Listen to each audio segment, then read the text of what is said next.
Now, let me say right at the start of this video that it's okay, I get it. Nobody wants sedans anymore. And the reasons are pretty plain to see. Given our beautifully taxed infrastructure, you want that little buffer of ground clearance to keep you a little bit safe. And when you're sitting high up in your SUV, you feel like a big, strong, tough guy. But me, as someone who loves sedans, I'm kind of sad to see them all go. And the simple fact is, if you no longer buy them, they're going to stop making them. Take this executive sedan segment. It's on its very last legs, and while a lot of people have thrown in the towel already, Toyota took it as a bit of an opportunity. I mean, if everyone's throwing in the towel, it's going to be one of the only cars left. And that's why, rather than not bring in a new Camry, they brought in the latest one and made it better than it's ever been. And over the course of this video, I'm going to tell you why that is. If you like the Camry, if you like sedans, or even if you don't, let us know down in the comments. Give this video a thumbs up, and I hope you're subscribed to Autocar India.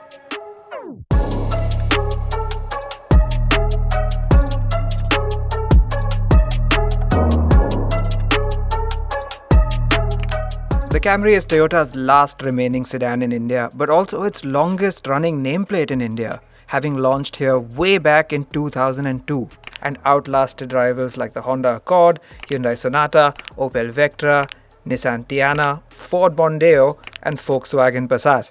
Today, only the fully imported and more expensive Skoda Superb gives it company. So it's no wonder Toyota decided to bring in the latest version to India. But about that, it's not a grounds-up new model, but rather a comprehensive update of the previous car. The excellent rear seats, for example, are pretty much the same as before, just in a different color. You can also see it in the exterior, which has the same basic shape as before, but has been given some more attitude. Now, Toyotas in general and Camrys in particular have always been a little bit conservative, but not this one. Like I said, they're going all in with the new Camry, and that includes this aggressive and sporty new face. It's called Toyota's hammerhead design, and that means this tipped down nose with a slightly sharp edge and these creases, and of course these C-shaped DRLs and vertically stacked LED elements. There's also a lot of Lexus down here in the bumper, especially those diamond shaped elements in the edge. I really like that. And over here you'll find a camera and a radar element for the ADAS. Now you'll also notice that the Toyota logo is no longer blue back like the old hybrids used to be. And as you move around to the side, you'll find a new design for the 18-inch alloy wheels. There's also a new HEV badge for the strong hybrid system. And as you move over to the sides, things are quite similar to the previous car. There's a chrome ring around the window line and this little bit of musculature over here. Over to the tail lamps, you still get this sort of bump in the boot lid and these C-shaped tail lamps that I think were quite unique and quite uniquely Toyota. Over here the boot is not powered, but it is quite sizable, and yes, under the floor you do get a full-size spare. Now, if you want a sportier look, Toyota is also offering something called the Sprint package. It gets two-tone paint, black wheels and black accents all over, and yeah, it does look a whole lot racier, but it is mechanically identical. What do you think about the look of the new Camry? Let us know down in the comments. On to the inside, where Toyota seems to have gotten a lot more serious.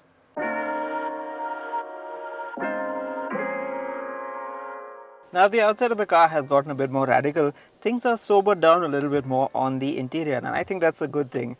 The previous Camry had this weird asymmetrical V-shaped dashboard, but here things are a bit more conventional. Yeah, there's a bit of a spar coming down like that over here, but it is very straightforward and horizontally laid out. And center stage is this large 12.3-inch touchscreen. I'll get to that in a bit. And 12.3-inch digital dials. I'll get to those in a bit too. But overall, quality is that typical Toyota. Nothing too flashy, but very well put together and hard wearing. I also like some premium feeling touches like this horizontal slatted feature in gloss black over there, and a bit of brushed metal. It's also a very practical and ergonomically laid out cabin. You've got your cup holders where you need them to be, a big storage bin there, wireless charger down here, your drive modes, all hard buttons by the way. Very impressed by that. And even the climate controls are all physical buttons. Even the steering wheel, it's a new design and it is full of controls, including paddle shifters on the back.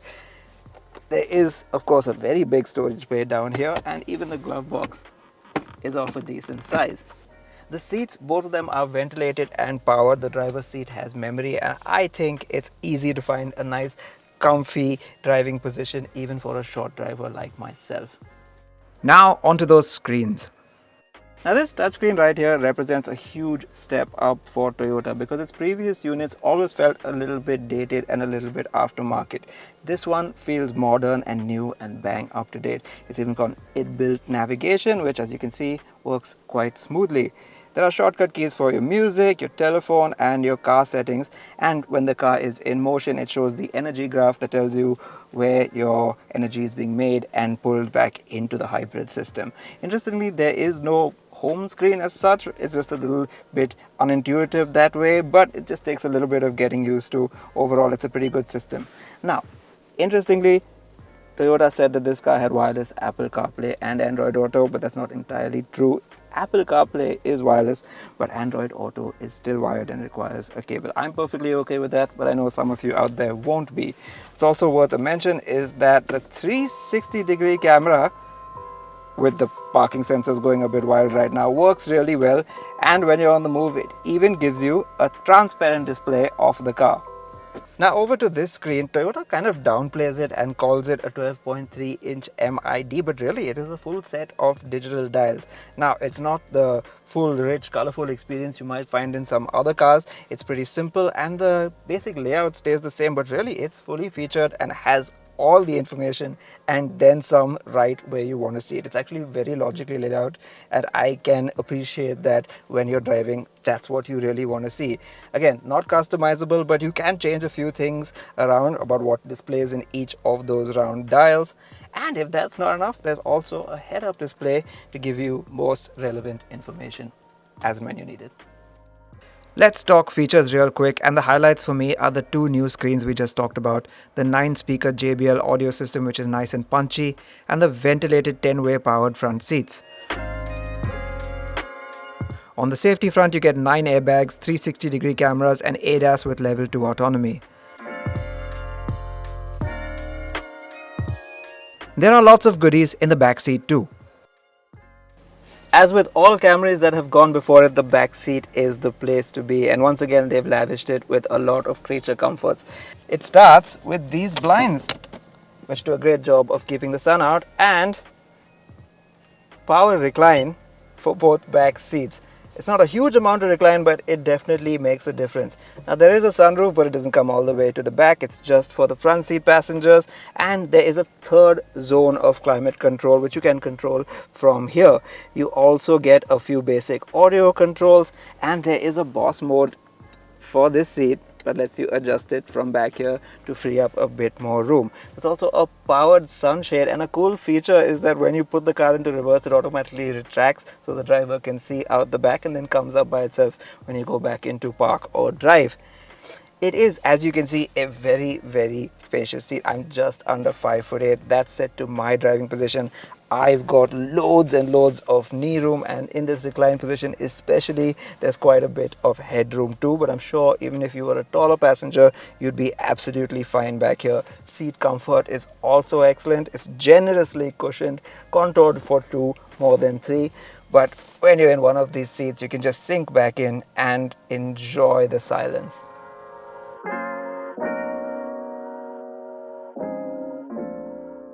And with that, let's head out onto the road to try out what Toyota says is an all-new hybrid system.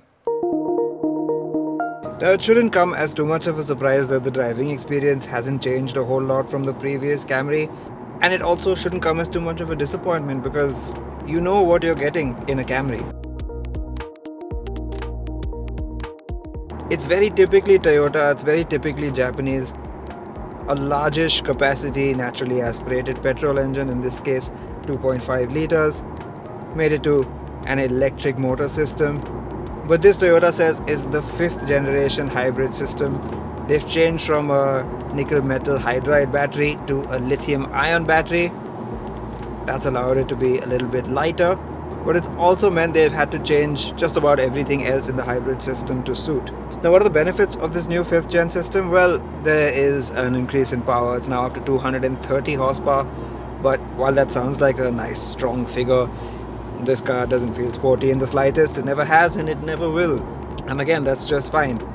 Can you feel 230 horsepower? I suppose if you absolutely extend it to its fullest, which is something you don't really want to do in a Camry. But yeah, with the full might of the engine and the electric motor, it gets a little bit noisy, but sure, you do feel that there is 230 horsepower under this hood. Now, speaking of unleashing the full might of this powertrain, there are drive modes. We're currently in normal. There is a sport mode that's changed the dials all red now. I can tell that the revs have wakened up a little bit sooner. It still can run in electric only mode, as I can tell from the screen over here. But even the lightest tap on the accelerator pedal wakes up the engine in sport mode. If I'm being completely honest, it doesn't feel a whole lot different and certainly doesn't feel outright sporty.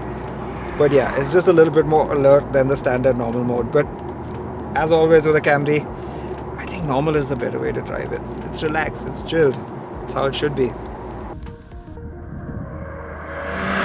Eco mode keeps you on electric power a little bit longer before the engine kicks in, and as before, there's an EV button that locks you into electric only mode, provided you have enough charge in the battery. So yeah, the added performance is one benefit of the new gen hybrid system, though not one that you'd fully appreciate in a car like this. The other one is arguably better, which is that it feels, if anything, even more seamless than before. The old car was really smooth in its transition from electric to petrol and back again, and this, it feels smoother still, unbelievably. If anything, I think it switches more often, but you still don't notice it as much. And this, I think, is where Toyota's mastery of hybrids absolutely shows. I mean, they were the pioneers, they've perfected the system now, and this strong hybrid system, not a plug-in hybrid, not a mild hybrid, strong hybrid where it's self-charging, you don't have to charge it yourself, they've got it to work just so well. That's allowed them to achieve an ARAI fuel economy figure of 25.49 kpl. That's almost as much as a Maruti Dzire in a much larger sedan. That's really impressive. But what makes it so impressive is that it doesn't interfere with your driving. The fact that it just goes about its business seamlessly and quietly in the background and silently means that you can really save a lot on fuel while just driving normally. It doesn't change your driving style at all. In fact, here's the thing about this hybrid system. The battery is tiny. It's about 1 kilowatt hour. That's really nothing when you think about the large batteries we now get in EVs. But because it's so tiny, it can constantly be recharged by the engine or by braking, and it gives you a surprising amount of electric only driving at surprisingly high speeds. For instance, I'm out here on the highway doing over 65 kilometers an hour and it's still in electric mode. Of course, you put your foot down and then the engine wakes up. But you'd be amazed at how far you can go on electric only, even with this tiny battery. The other thing that absolutely has to be commended is the refinement. Now, Toyota has managed to get things to really luxury car levels with this Camry. The smooth running hybrid system helps, and that includes an engine that doesn't really get too noisy unless you absolutely ring it out, which you won't be doing for the most part. In terms of road noise and wind noise, it's very quiet, and even when you go over maybe a sharp bump, you don't hear too much inside the cabin. You also don't feel too much inside the cabin because the ride quality is phenomenal. Even on these 18-inch wheels with 235/45 R18 tires, it doesn't feel brittle, and the suspension is the right mix of absorbent and controlled. The ground clearance is around 145 mm, and despite its sizable 2825 mm wheelbase, it clears speed breakers pretty well. However, those choosing a sedan for a more engaging drive might want to look elsewhere. While body control is good and the steering is sharp enough, there's little drama and excitement in the experience.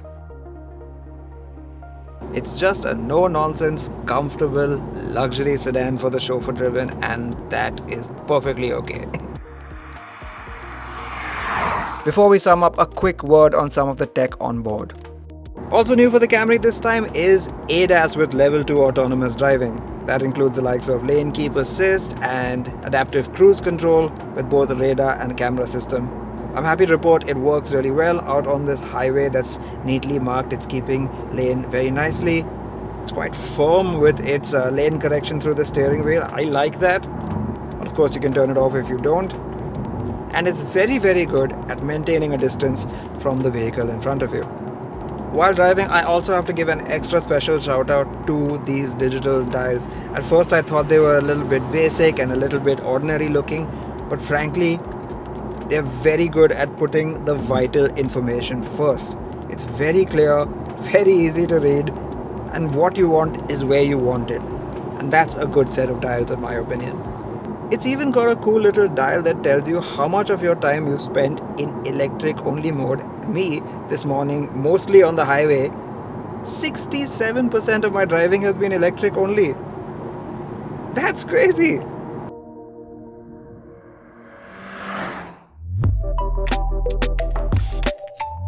The Camry then is a car that appeals to the head more than the heart, and there's nothing wrong with that at all. In fact, it reminds me of another sedan that does things a little differently from the rest. To sum up the new Camry, I need to talk about the Lexus ES, this car's more luxurious cousin. You see, that car gets a lot of unfair flack for being based on a Toyota Camry, and I don't think that's fair at all, because it is in its own right a fantastic luxury sedan. What's even more unfair, I think, is that people don't see the Camry as a slightly down-spec'd Lexus ES for a whole lot less money. It is truly a very, very accomplished luxury sedan, especially for the chauffeur-driven, and that's especially true of this latest version that has really, really upped the game. With its hybrid powertrain, it offers something unique in the segment and at the price point as well, and really, really stands out amongst, well, a shrinking crowd, to be very honest. If you want a no-nonsense chauffeur-driven or even self-driven experience, and you don't mind the sedan body style, or like me, you really enjoy the sedan body style, you really can't go wrong with a Camry. That's always been the case in its near 22 years of existence in India, and well, it continues to be the case now.